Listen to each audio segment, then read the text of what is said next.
여기 본문에 있는 이 말씀을 우리가 함께 읽었습니다. 오늘은 교만에 대해서 얘기할 겁니다.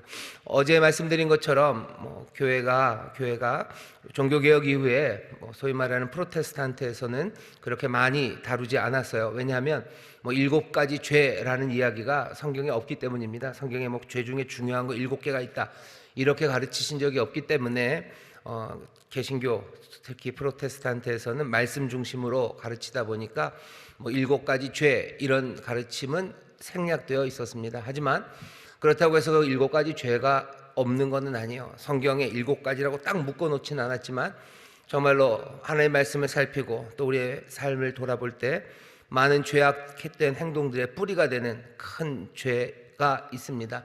뭔가 뿌리가 되는 죄들이 있고요. 그 7개를 정리해 놓은 이야기가 있는데 오늘은 그 중에서도 제일 먼저 교만을 다루려고 합니다. 교만이라는 게 교만하다고 해서 잡아가진 않습니다. 여러분 112에 신고해가지고 여기 교만한 사람 있어요. 그러면 잡아가나요? 안 잡아갈 겁니다. 교만이 뭔가 드러나는 이름 그대로 교만하다고 해서 어떻게 되는 것은 아니지만 분명히 성경은 교만이 얼마나 심각한 죄인지 우리에게 알려주고 있습니다. 오늘 여기 교만의 죄로 잡혀가신 적 한 번도 없으셔도요, 이 교만이라는 죄가 얼마나 힘들게 만들고 얼마나 하나님 보시기에 악하고 또 우리의 삶을 엉망으로 만드는지 우리가 압니다. 교만은 보통 모든 죄의 뿌리라고들 얘기해요. 잠언 16장 18절에 보면 교만은 패망의 선봉입니다. 높아지는 마음들 그것은 넘어짐의 앞잡이입니다. 교만이 패망의 선봉이요, 교만한 그것으로 사람들은 망합니다. 거만한 마음은 사람을 넘어지게 하죠. 나도 넘어지고 그리고 세상을 망하게 하는 것이 교만입니다. 교만한 사람의 삶이 제대로 일 수가 없고요, 교만한 사람이 있는 공동체가 서기가 어렵습니다. 여러분들도 아실 거예요. 어떤 모임이 됐든지 교만한 사람이 있으면 그 모임은 망하게 됩니다. 교만은 많은 악한 행동들의 뿌리가 됩니다. 왜 사람이 죄를 짓는지를 잘 생각해 보면 그 밑바탕에는 교만한 마음이 있습니다. 오늘 이 교만의 죄에 대해서 이야기할 거예요. 모든 죄의 뿌리가 되는 이 교만은 또 그 이름만큼이나 모든 죄의 뿌리라는 것만큼이나 뿌리 뽑기가 굉장히 어려운 게 교만입니다. 교만은 끝까지 남아요. 끝까지 남는 게 교만입니다. 옛날에 수도사들, 지금도 많은 수도사들이 계신데 수도사들 보면요, 죄에서 떠나기 위해서 온갖 노력들을 다 합니다. 여러 가지 일들 중에서 당연히 결혼도 안 하고 여자들 멀리하고 음욕을 피하죠. 그 다음에 탐욕을 피하기 위해서 모든 소유를 다 버립니다.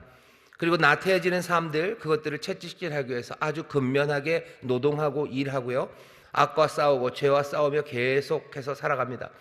하지만 그 수도사들에게도 마지막으로 남는 죄의 뿌리 하나가 이 교만입니다. 뭐냐 하면 아주 교묘하고 은밀하죠. 죄를 짓게 만듭니다. 어떤 방식으로요? 슬며시 드는 생각입니다. 너는 대단해요, 그죠? 너는 음욕도 피하고 너는 소유도 다 버렸고 너는 열심히 일하고 남들보다 너는 정말로 훌륭하게 그 일을 잘했구나 하는 생각, 그 생각이 듭니다. 너는 대단하고 다른 사람과 너는 달라 하는 생각이 들기 시작하면 교만에 빠지기 시작합니다. 교만은 모든 죄의 뿌리가 되기도 하고요, 그래서 또 뿌리 뽑기도 어렵습니다. 교만의 반대가 되는 겸손, 겸손하면 되겠다, 맞아요. 하지만 단순한 겸손으로 교만이 뿌리 뽑아지지 않는 이유는 내가 겸손하잖아요. 그럼 어떻게 됩니까? 겸손하지만 겸손해질수록 내 그 겸손함이 교만이 될 수 있습니다. 나는 겸손하다는 거죠. C.S. 루이스라는 영국 신학자, 문학가가 쓴 책들, 스크루테이프의 편지라는 데 보면요, 악마가 알려줘요. 그 제자한테 알려주죠. 어떤 그리스도인들이 갑자기 겸손해져야 되겠다라고 결심했을 때 그때는 비상 상황이래요. 교만한 마음을 버리고 겸손해져야겠다 생각할 때 비상 상황인데 그럴 때 당황하지 말래요. 당황하지 말고 뭐 하면 돼요? 계속해서 그 사람으로 하여금 자기가 겸손하다는 생각을 하게 하면 된답니다.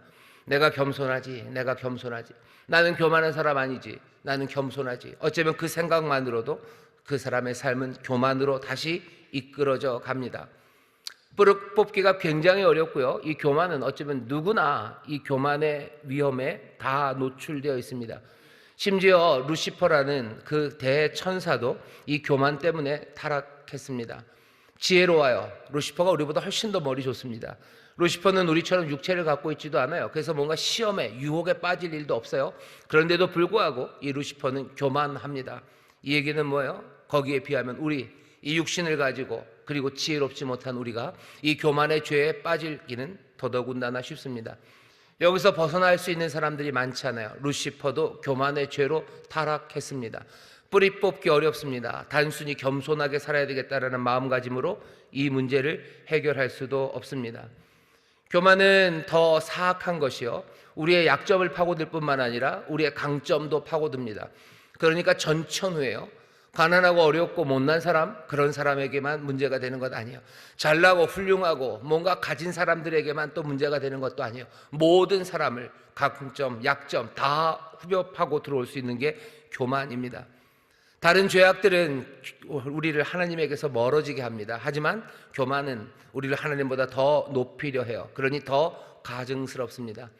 교만이라는 죄는 그래서 심각해요. 두려울 정도로 심각하고 끈질기고 또 우리의 삶 전체를 망하게 만들어 갑니다. 교만이 패망의 선봉이라고 말씀하시죠. 오늘 우리가 읽은 또 본문 야고보서에서는 뭐라고 그러십니까? 교만한 자를 물리치신대요. 하나님이 교만한 자를 멀리하십니다. 물리치셔요. 우리가 하나님에서 떠나가면 살 수 없는 사람들이 우리들입니다. 이 지독한 교만은 우리를 패망으로, 그래서 하나님에게서 멀어지게 만들어 결국은 죽음에 이르게 합니다. 이 교만이라는 죄에 대해서 다시 한번 깊이 생각하셔야 됩니다.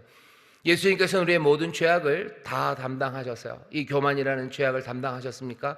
예, 이 교만을 담당하셨고 이 교만으로 인하여 발생하는 모든 죄악들을 주님이 다 담당하셨습니다. 우리에게 이제 다시 죄 짓지 말라고 하시니 우리는 많은 죄들을 떠나기 위해서 이 교만이라는 문제를 마주하고 이 교만을 하나씩 하지만 분명하게 뿌리 뽑아야 될 줄 믿습니다. 옆에 있는 분들에게 얘기하셔. 교만의 죄를 뿌리 뽑읍시다. 교만의 죄를 뿌리 뽑읍시다. 교만의 죄를 뿌리 뽑아야 되는데요, 먼저 확인해야 됩니다. 우리가 교만한지. 교만은 어떻게 확인되는지 여러분들 보셔요. 교만은 도대체 어떻게 나타납니까? 교만이 나타나는 방식은 두 가지예요. 하나는 우리가 잘 될 때가 있습니다. 우리가 잘 될 때 나타나고요, 우리가 못 될 때도 나타납니다. 우리가 잘 될 때 나타나는 방식은 우리를 세우는 거예요. 자만하고 자기 과시하고 자기를 정당화합니다. 자만하는 사람들 잘 들어주세요. 일이 잘 됐을 때 자만하죠. 우쭐한 표정 짓는 분들, 잘 됐으니까 우쭐한 거 아닙니까? 아니, 조금 표정이 달라요. 그냥 일이 잘 됐을 때 즐겁고 행복한 것과 일이 잘 됐을 때 우쭐한 건 좀 다릅니다. 이 구분이 잘 안 돼요. 하지만 잘 살펴보면 이게 뭔지 압니다. 그냥 우쭐한 거예요. 내가 잘한 것 같은 거예요. 일이 잘 됐어요. 그럼 감사하고 일이 잘 돼서 기쁜 것과 일이 잘 됐을 때 내가 우쭐한 건 좀 다릅니다. 자만, 그건 교만의 모습입니다. 우리에게 좋은 일들이 일어날 때 그것이 내 공이라고 생각하는 거죠. 내가 잘했어요. 내 공이에요. 교만은 굉장히 위험해요. 그리고 이 말세에 가까울수록 사람들은 자긍하다 그랬어요. 스스로를 높입니다. 스스로를 높여요. 왜 스스로를 높이는 게 나쁩니까? 그것이 분명히 악한 것이기 때문에 그렇습니다. 요즘 세상은 반대로 얘기해요. 자기를 높이래죠. 네 공이다, 네 공이다 라고 얘기하래요. 아니, 네 공이라고 말하지 말라고 가르쳐 주십니다. 내 공이 아닌데 그럼 세상이 어떻게 즐겁습니까? 잘 생각해 보시고 잘 말씀을 들어보셔요. 내 공으로 돌리지 않아도 얼마든지 행복합니다. 내 공으로 돌리지 않아도 얼마든지 감사합니다. 그리고 내 공으로 돌리지 않을 때 나도 넘어지지 않고 그리고 나도 죽지 않고 우리가 함께 살아가는 공동체도 훨씬 더 즐거워집니다. 자만하기 시작하면요, 자기 과시하기 시작합니다. 과시한다는 건 자만과는 조금 달라요. 한 걸음 더 나가는 거죠. 좋은 일들, 그것들 내세워서 남들이 우리에게 공을 돌리도록 만드는 거예요. 남들이 나 잘했다고 칭찬할 때까지 계속해서 말하는 사람이 있어요. 갑자기 훅 찔립니다. 이거 괜찮지? 자꾸 물어봐요. 내 잘했지? 자꾸 물어봐요. 왜 자꾸 물어보죠? 그 입에서 듣고 싶은 거예요. 그래, 너 잘했다 라는 말 듣고 싶은 거예요. 왜 그 말이 그렇게 듣고 싶습니까? 우리 안에 교만함이 있기 때문이에요. 그 말 하나 들었다고 어떻게 됩니까? 아니, 그 말 하나 들으려는 그 마음이 우리의 삶을 엉망으로 만드는 거예요. 그래서 내 친구가 아니면 내 아내가 나한테 잘했다고 말 한마디 하는 거, 그게 뭐가 그렇게 대단하게 나쁩니까? 잘했다고 얘기하면 기쁨으로 받으셔요. 하지만 문제는 뭐예요? 잘했다고 말하게 만드는 거예요. 자꾸 내가 잘했다고. 그것도 잘 안 되면 뭘 어떻게 하는지 아십니까? 남들을 깎아내려. 저 사람은 못하는데 나는 잘했지. 저 사람들은 잘 못하지만 나는 잘했지 하면서 자기 과시. 좋은 일들을 내서서 남들이 우리에게 공을 돌리도록 하는 그런 일들을 합니다. 게다가 자기 정당화해요. 자기를 의롭게 만듭니다. 자기 의를 세웁니다. 뭔가 좋은 일들, 도덕적인 일들, 자기에게 집중하게 하는 거죠. 남들에게 칭찬받으려고 사람들 앞에서 구제를 행했던 바리새인들 예수님이 책망하십니다. 다른 사람들의 성공 그냥 축하해주면 돼요. 근데 그걸로 끝나지 않아요. 내 성공 축하하고 자랑해서요, 다른 사람들 내 일들을 아무것도 아닌 양 만들고 내가 의로우니 다른 사람들을 멸시하는 것, 바리새인들이 했던 일이고 교만이 나타내는 모습입니다. 우리가 교만한지에 대해서 스스로 물어보시면 돼요. 나는 좋은 일이 있었을 때 나는 그것을 내공으로 돌리는지, 좋은 일이 있었을 때 나는 다른 사람들에게 나 칭찬하도록, 나 칭찬하고 내게 공을 돌리도록 나는 노골적으로 때로는 은근하게 유도하는지, 그게 잘 안 됐을 때 속상했는지, 그거 보시면 내 안에 교만이라는 게 있는 게 보입니다. 반대의 경우도 있어요. 내 삶에 어려움이 처하고요, 불운한 일 당하고 남들은 성공하고 우리는 실패했을 때, 그럴 때 그 남들의 성공과 내 실패를 곱씹을 때 그냥 내가 뭘 잘못했구나 라고 생각하는 게 아니라 거기에서부터 또 교만은 이런 모습을 보입니다. 자기 비하예요. 나를 비하하는 거죠. 나를 무너뜨리고 나를 해체시켜 버립니다. 자기 비하에 빠져요. 실패할 수 있죠. 잘못될 수 있죠. 그럼 잘못된 거지. 그게 자기 비하로 올 건 아닙니다. 왜 실패가 자기 비하로 갑니까? 거기 교만이 있기 때문이에요. 나는 잘났는데 내가 그렇게 된 거죠. 나는 이거보다 훨씬 더 좋은 걸 받아야 되는데 내가 좋은 걸 받지 못한 거죠. 내 위치는 훨씬 더 높은 곳에 있는데 이렇게 된 것에 대해서 자기 비하합니다. 뿐만 아니라 더 심해지면요, 자기 격하, 나를 막 낮추기 시작해요. 남들보다 나는 원래 능력이 없어서 그런 거라고, 내가 생활이 어려워서 그런 거라고, 가진 게 없어서 그런 거라고, 그러면서 어떻게 해요? 공개적으로 사람들에게 자꾸 그 실패의 일을 말합니다. 나 자신을 묻어버리는 그 일에 사람들을 자꾸 부르는 거예요. 내가 못나서 그런 거고, 내가 못나서 그런 거고, 우리 집이 그래서 그런 거고, 내가 똘똘하지 못해서 그런 거지. 왜 자꾸 그 얘기합니까? 왜 자꾸 그 얘기하죠? 왜 자꾸 자기 비하합니까? 왜 자기를 자꾸 사람들 앞에서 깎아내리려고 합니까? 은근하게, 아주 교묘하게 자기를 과시하는 겁니다. 내가 마땅히 이래야 되는데 그거 하지 못했다는 이야기를 돌려서 말하고 있는 거예요. 내가 그냥 가난해서 그런 거고, 내가 뭐 이래서 그런 거고, 난 못나서 이런 거야. 우리 안에 그런 이야기들을 많이 해요. 그게 겸손인가? 아니요, 그건 겸손의 모습은 아닙니다. 내가 자꾸 덜 중요하다고 말하는 거, 왜 말하는지 물어보셔요. 그렇게 말하면 사람들에게서 뭘 받아요? 사람들의 동정을 받습니다. 사람들의 격려를 받아요. 그러면서 아니야, 너는 괜찮은 사람이야, 네가 괜찮은데 그런 거야 라는 그거 기대하면서 그 얘기 계속하는 거죠. 그 말 듣기 위해서. 왜? 나는 그 말 듣기에 합당한 사람이기 때문이에요. 자기를 비하하고 격하하는 게 나를 세웁니까? 나를 세우지도 못해요. 그리고 또 공동체, 사람들을 무너뜨립니다. 더 교만이라는 게 안에 있기 때문에요, 그냥 자기 격하 말고 거기서부터 뿌리가 나와서 여러 못된 행동들이 그곳에서 나오기 시작합니다. 자책하는 거죠. 자신의 기준에 미치지 못했음을 스스로 비난하는 거예요. 나를 비난합니다. 왜? 난 기준은 훨씬 더 높기 때문이에요. 그냥 내가 이만큼이다 라고 인정하지 못합니다. 계속해서 자책하고 자기 비하하고 다른 사람들 앞에서 자기를 깎아내리는 거, 그것도 교만의 모습입니다. 우리 안에 그게 있다는 거예요. 여러분들 이런 현상이 나타나면 확인하셔. 나는 교만한가 보다. 내게 교만의 마음이 있구나. 이 6가지를 잘 살펴보시면 결국 공통적으로 나타나는 거 하나, 자기에게 몰두하는 겁니다. 교만은 뭐예요? 나에게 몰두하는 거예요. 나에게 몰두합니다. 좋은 쪽이든 나쁜 쪽이든 간에 관심의 대상이 되고 싶어요. 내가 중심이 돼야 돼요. 나에게 주목하는 게 교만입니다. 왜 나에게만 주목합니까? 일이 잘 됐어요. 그럼 그 일과 주변의 사람들 보면 돼요. 하지만 그게 안 보여요. 그냥 내가 거기서 나타내. 그 실패한 일들과, 그리고 실패로 슬퍼하는 사람들, 실패로 아파하는 분명히 나도 아파합니다. 거기서 어떻게 또 나갈지를 생각하면 되죠. 하지만 그러지 못해요. 계속해서 나에게 주목하고 집중하게 됩니다. 왜 자꾸 나는 나를 바라봅니까? 왜 자꾸 나만 바라봅니까? 아, 당연히 인생은 그런 것 아닙니까? 아니요, 그런 인생은 넘어지는 인생이요. 그런 인생은 패망하는 인생이요. 그런 인생은 하나님에게서 점점점 멀어져 가는 인생입니다. 아, 모든 사람들이 다 그런 거 아닙니까? 자기에게 주목하는 것 아닙니까? 자기에게 몰두하는 것 아닙니까? 아니요. 이건 옳지도 않고, 그리고 합리적이지도 않고, 지혜롭지도 않을 뿐만 아니라 자연스럽지도 않습니다. 왜 나는 나를 자꾸 바라봅니까? 예수님이 이 땅에 참인간으로 오셔서 예수님이 자기 자신에게 몰두하십니까? 나 자신에게 몰두하는 사람과 자신에게 몰두하지 않는 사람들, 교만하지 않은 사람을 보시려면 예수님 보시면 돼요. 예수님은 자기 비하에 빠지지 않으셔. 십자가에 올라가시면서, 아니면 대제사장의 그 뜰에 가셔서, 빌라도 앞에 가셔서, 아, 내가 이런 대접을 받아야 될 사람은 아닌데, 내가 나사렛에서 태어나는 바람에, 내가 이 바보 같은 제자들, 이 제자들 때문에 내가 그래서 이렇게 된 거라고, 내가 이렇게 그렇게 된 거라고 자기 비하에 빠지십니까? 아니면 뭔가 병자들을 고치고 귀신들이 쫓아나갔을 때 V자 그리시면서 다 내 덕이라고 얘기하십니까? 사람들에게 자, 얘기하라고 내 덕이라고 얘기하라고, 내가 잘했지, 남들보다 낫지, 그런 말 한 번이라도 하신 적 있으십니까? 가서 아무에게도 말하지 말라고 하셔. 아무에게도 말하지 말아라 라고 얘기하시고, 뭐 좋은 일, 즐거운 일 있을 때 하나님 앞에 영광 올려드리고, 사람들이 자기를 칭찬하러 쫓아오면 피하셨던 주님이시죠. 주님은 자기에게 몰두하신 적 없어요. 자기 이름 내기 위해서 어떻게 하신 적 없고, 사람들이 나를 칭송하기 위해서 그렇게 움직이신 적이 없습니다.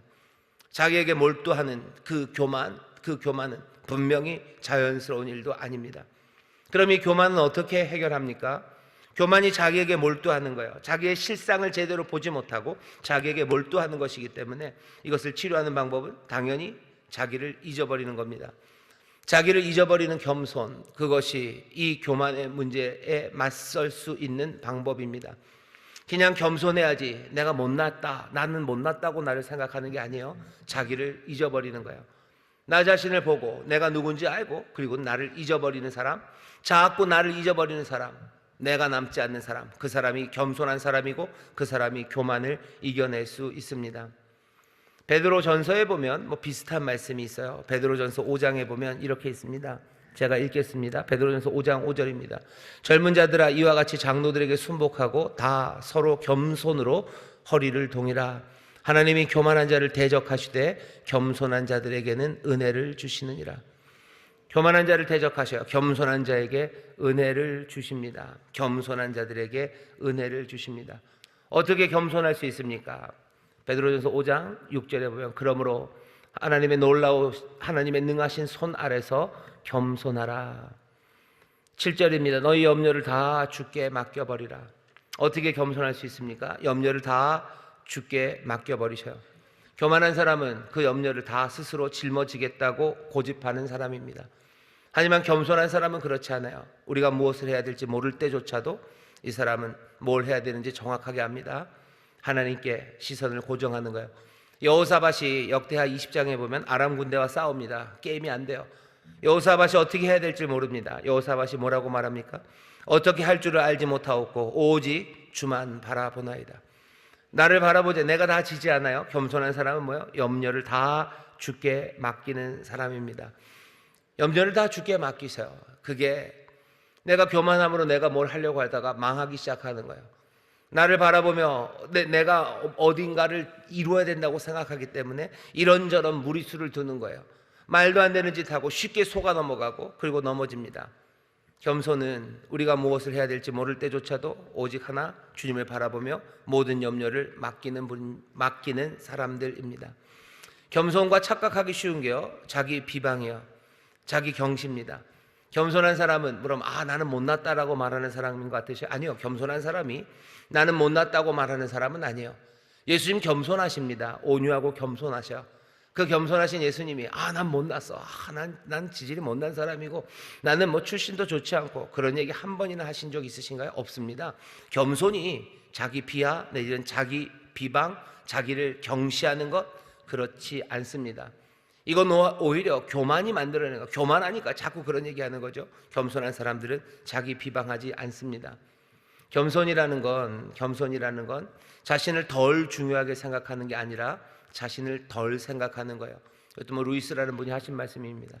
겸손은 나를 덜 중요하다, 나는 못났다라고 생각하는 거 아니에요. 아니, 아예 다 겸손은 나를 덜 생각하는 겁니다. 나에 대해서 별로 생각하지 않아요. 겸손한 사람은 그렇게 합니다.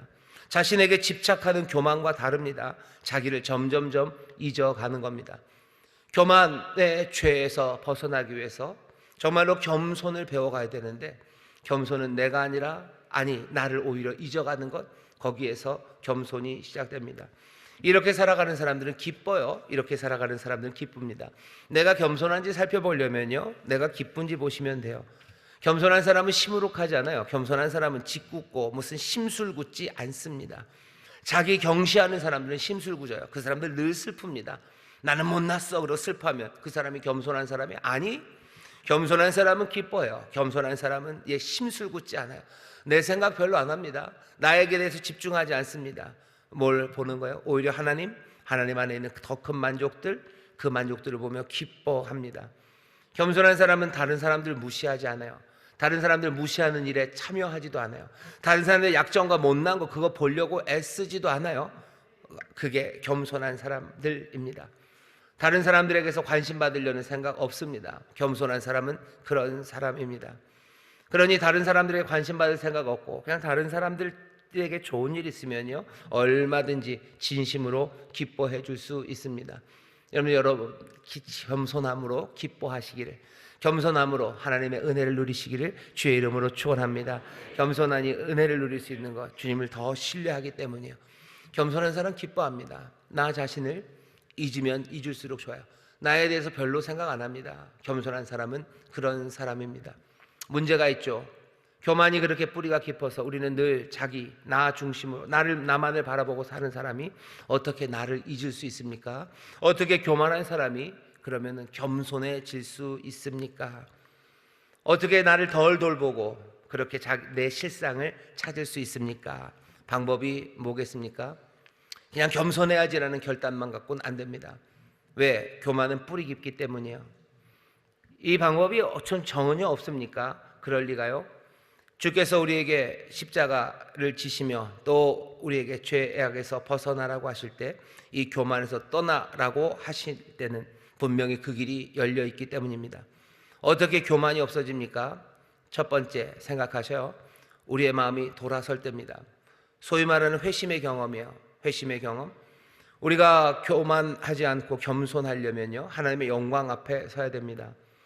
하나님의 영광 앞에 하나님보다 더 높아지려는 교만이 그냥 같이 살아갈 수는 없어요. 결국은 그 두 개가 땅 하고 부딪히고 만나는 날이 올 겁니다. 만나는 때는 둘 중에 하나예요. 첫 번째, 어디서 만나겠습니까? 지옥에서 만날 겁니다. 하나님의 영광 앞에 교만한 마음이 만나면 그때는 끝이에요. 그냥 지옥으로 가야죠. 하지만 한 군데 더 있습니다. 어디냐면 십자가 앞입니다. 지옥에서 죄값을 치르는 방식으로 만나는 것이 아니라 죄인이 그 은혜의 자리, 십자가, 그곳에서 하나님의 영광을 만날 수 있어요. 우리의 모든 교만한 허세와 우리의 자기 의를 이끌어내었던 그 어리석음이 그 십자가 앞에 설 때, 하나님의 영광 앞에 설 때, 그때 우리의 교만이 깨질 수 있습니다. 모든 사람들이 다 그 영광을 봅니까? 아니요, 그렇지는 않아요. 정말로 그 십자가 앞에서 십자가를 새롭게 보기 시작할 때, 우리의 눈을 여셔서 십자가의 영광을 제대로 보기 시작할 때 우리의 교만이 깨집니다. 왜 깨지죠? 우리가 누군지를 제대로 볼 수 있어요. 십자가가 제대로 보여지기 시작하는 사람들, 그냥 한 청년 하나가 억울하게 죽었다라는 자리가 아니라 우리의 모든 죄악을 담당하시고 거기 달려 계신 그 주님을 볼 때, 그 사건을 만드신 하나님의 은혜와 사랑을 볼 때, 그리고 그 역사를 이루시며 또 이루어내실 그 영광의 상황을 우리가 보기 시작할 때 우리는 우리 자신을 제대로 볼 수 있습니다. 십자가 아래서 우리는 우리의 죄를 보게 됩니다. 십자가 아래서 우리의 교만한 허세들, 우리의 의롭다고 스스로 높였던 그 생각들이 몽땅 다 약화되는 자리가 그 자리입니다. 진짜로 죄라는 게 얼마나 악하고 심각한지 드러내는 자리가 십자가, 그 십자가가 우리를 압도합니다. 그 자리에서 우리는 교만할 수 없어요. 그 영광 앞에서 죄인인 우리, 은혜 없이는 죽을 수밖에 없는 우리, 그 영광을 볼 때 우리는 나 자신을 더 이상 보아야 될 이유가 없는 겁니다. 교만할 수 없어요. 십자가 영광을 보면 그렇습니다. 왜 십자가 앞에서 사람들의 삶이 바뀝니까? 사람들의 삶이 그 교만이라는 깊은 뿌리가 십자가 앞에서 깨지기 시작할 때 삶은 하나씩 하나씩 새롭게 꽃피기 시작하는 겁니다. 한 번도 십자가 앞에서 그 회심, 내가 정말로 죄인이고 내가 정말 죽을 수밖에 없는 자들이고 하나님의 은혜 아니면 내가 살 수 없는 자임을 내가 깨닫기 시작할 때, 그때 내 교만이 깨지는 겁니다. 내가 나를 생각해야 될 이유가 있습니까? 내가 나를 높여야 될 이유가 있습니까? 내가 제대로 대접받지 못했대서 내가 그걸로 억지로라도 어떻게 해보려고 나를 비하해야 될 이유가 있습니까? 없죠. 그냥 이 못난 죄인, 이 죽을 수밖에 없는 죄인은 이 은혜로밖에 살 수 없으니 내가 바라보게 되는 것은 그 영광, 내가 의지하게 되는 것은 내 주님밖에 없는 겁니다. 주님만을 의지할 거예요. 나는 주님만을 바라볼 겁니다. 내가 나를 봐야 될 이유가 없습니다. 결정적으로 십자가 아래서 바뀌어요. 십자가 아래서 회심한 걸로 끝나진 않습니다. 성화의 과정처럼 우리가 점점 더 주의 영광을 보므로 한 차원 한 차원 다음 차원으로 넘어가요. 시간이 점점 지나가면서 점점 더 그 영광을 분명히 보기 시작하는 겁니다. 그러면서 우리는 성숙되어 갈 거예요. 보통 성숙이라고 그러면 자기 책임을 점점 더 많이 지어가는 게 성숙이죠. 자녀가 자라서 성숙해가면 부모에게 몽땅 다 맡겼던 것을 자기가 독립해서 자기가 스스로 책임지면 성숙해진다고 말하지만, 우리가 하는 영적인 성숙은 어쩌면 그 반대입니다. 점점 더 시간이 갈수록 하나님을 더 의지하게 되는 거예요. 점점 더 내가 책임질 수 없어요. 주가 책임지실 수밖에 없다는 걸 깨닫고 주께 맡기기 시작하는 것, 더 많이 하늘아버지 의지하고 더 많이 주님 의지하는 것, 그것이 영적인 성숙입니다. 시간이 갈수록 겸손해지는 거 왜 그래요? 그 영광, 그 하나님의 영광을 보기 때문이에요. 그 영광 아래 내가 연약함을 보기 때문입니다. 내가 여러 고난과 역경을 통해서, 내가 하나님 앞에 매달려 기도하는 시간들을 통해서 점점 내 부족함과 또 내 삶을 온전히 채우시는 주님의 충만을 보기 시작해요. 내가 나를 봐야 될 필요가 있습니까? 내가 내 생각을 해야 될 필요가 있습니까? 아니요, 나는 시간이 갈수록 주님 생각만 더해요. 내가 내 짐을 내가 다 져야 됩니까? 내가 내 염려를 다 가져야 됩니까? 아니요, 주님에게 더 맡기게 됩니다. 이런 사람은 교만하지 않아요. 이런 사람은 겸손합니다. 내 약점을 점점 더 많이 보는 거예요. 시간이 갈수록 나는 점점 약한 사람이고, 시간이 갈수록 점점 더 주님만 의지할 수밖에 없는 사람이고, 교만은 어디론가 사라지고 우리에게는 겸손함만 남아요. 나를 봐야 될 이유가 없어요. 시간이 가고 보면 볼수록 나는 약한데 내가 왜 나를 계속 봅니까? 나는 내 주님만을 바라봅니다. 영화의 시간이 올 겁니다. 우리의 모든 감각이 하나님의 영광, 그 영광을 온전히 볼 때 우리의 모든 교만은 사라질 거예요. 그 영광 앞에 교만이 어디 자리를 하겠습니까? 우리가 그 영광을 보지 못했으니까 여전히 우리가 뭔가 높다고 생각하는 거 아닙니까? 십자가 앞에서 우리의 죄악이 드러나지 않으니까 여전히 내가 뭔가 된 것 같고, 그러니 나를 내가 자꾸 보는 거 아닙니까? 십자가에서 내가 죄인임을, 그리고 마지막 그 영광의 날 내가 하나님의 모든 영광, 그 영광을 진짜 우리의 눈으로 볼 때 우리의 교만이 남아있을 자리는 없습니다. 이제 교만이 어떻게 겸손으로 바뀌는지 알았어요. 마지막 결론입니다. 결국 교만의 문제는요, 예배의 문제입니다. 나를 예배하는지 그분을 예배하는지요. 우리가 예배할 그분을 제대로 보지 못했기 때문에 여전히 교만한 거 아니겠습니까? 여전히 마음을 다하는 것이 주님이셔야 되는데 마음을 다하고 생각을 다하는 것이 나인 이유는 제대로 된 하나님의 영광, 그 영광을 보지 못했기 때문입니다. 그러니 자꾸 우리를 생각하죠. 나 자신을 생각하죠. 나 자신을 덜 생각하고 나를 잊기 위해서는 어떤 방법밖에 없겠습니까? 결국은 하나님을 예배하는 그 자리, 예배의 자리에서 아마 그 절정을 보게 될 겁니다. 천국 갔을 때 하늘 일은 뭐예요? 하는 것은 예배만 할 거예요. 왜? 그 영광 앞에 할 수 있는 일이 그거밖에 없어요. 오직 우리 주, 우리 그리스도, 우리 하나님, 그 영광만이 가득한 그곳에 우리의 예배만이 가득한 것처럼 우리가 이 땅을 살아가는 동안에도 우리가 가장 겸손해지는 자리, 그리고 우리가 겸손을 배우는 자리, 겸손이 확인되는 자리는 예배의 자리입니다. 홀로 하나님, 홀로 하나이신 하나님, 영원한 왕, 그분 앞에 다른 경쟁자는 없습니다.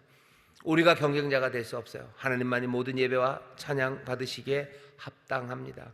이제 어찌해야 됩니까? 하나님의 영광을 더 많이 볼 수 있도록 우리의 눈을 열어주시기를 성령님께 기도하셔. 교만이 없어지는 어쩌면 가장 귀하고 그리고 분명한 방법입니다. 십자가 앞에 나와서 우리의 연약함을 깨닫고 이제 주님의 영광만을 보게 하여 주옵소서. 하나님만을 더욱 경외하고 그리고 우리에게 감탄하는 일 없도록, 우리를 돌아보는 것 아니라 주님 바라보도록 성령님 우리를 인도하시라고, 십자가 앞으로 인도하시라고 성령님께 기도하시고, 내 집착, 나에 대해서 내가 집착하는 것, 그거 내가 하나님의 은혜 체험할 때 그것들 사라지니 나를 은혜로 사로잡으시고 나로 그 은혜에 사로잡혀 영원한 예배, 그 예배에 참여하게 하여 달라고.